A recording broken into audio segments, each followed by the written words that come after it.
Thanksgiving is 2 days away, and many of you are already preparing your holiday feast. 3 News reporter Nora Perez joins us live in the newsroom with how to avoid a plumbing emergency. Nora.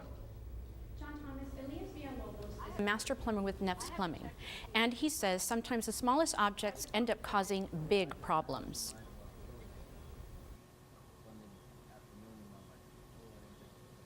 Mr. Villalobos found a problem as soon as he saw my kitchen counter.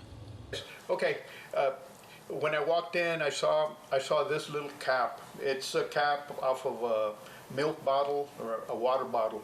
It's right here. We don't know. You're busy. You can look around. You dump it in there. It goes down into your disposal. Of course, this will not grind up. It's either gonna jam your disposal, and your disposal won't work anymore. In terms of food items, we talked about scraps ending up in the sink, and he told me why celery is a huge culprit. The celery is really bad. It's really like the plumber's best friend because all the little fibers in there, you just grind them up and it becomes like a paste. And if you don't run water, it's going to stay under there, and then you're going to have an emergency. During the holidays, it's hard to keep track of who is in your kitchen and what ends up in your kitchen sink, but you can always call for help. Yes. Unfortunately, you have lots of visitors.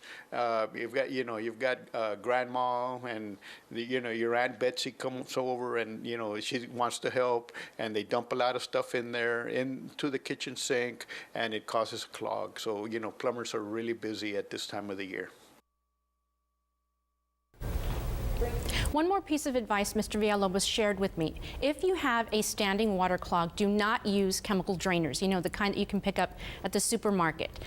He says that standing water means a solid clog somewhere along the line, and the acids in the drainer can actually back up and cause serious injuries. It's best to leave that kind of problem to the professionals. John Thomas. Yeah, Nora, this is one of those instances where this is the busiest day of the year for those plumbers. Is that right? It certainly is.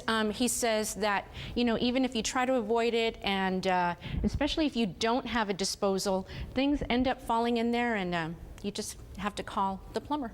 Okay, there you go. Avoid that. Get